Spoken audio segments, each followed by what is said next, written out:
যারা বাংলাদেশি আছেন নতুন করে ইন্ডিয়ায় যাচ্ছেন 2026 সালে বা গত 1 বছরের মধ্যে গিয়েছেন, অনেকেই কিন্তু সিএএ করতে ভয় পাচ্ছে। আমি গতকাল একটি ভিডিও দিয়েছিলাম, সেখানে কিন্তু অনেকেই বলছে যারা নতুন করে গিয়েছে ভারতে তারা সিএএ করতে পারবে না। আপনি যদি হিন্দু হন, খ্রিস্টান হন, বৌদ্ধ হন, তাহলে আপনি সিএতে আবেদন করতে পারবেন নতুন করে গেলেও।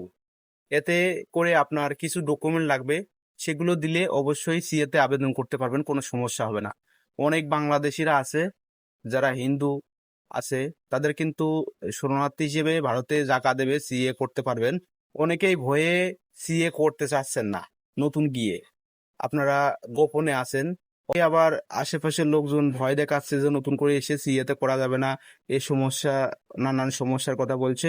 তো আপনারা অবশ্যই সিএতে আবেদন করতে পারবেন কোনো ভয় ছাড়াই। আপনারা যোগাযোগ করুন, যেখানে পরিচিত আছে সেখানে যোগাযোগ করুন। বাংলাদেশের কিছু ডকুমেন্ট হলেই আপনি নতুন করে আবেদন করতে পারবেন, নতুন যারা গিয়েছে। আর যারা পুরাতন আছে তারা তো করতেই পারবে।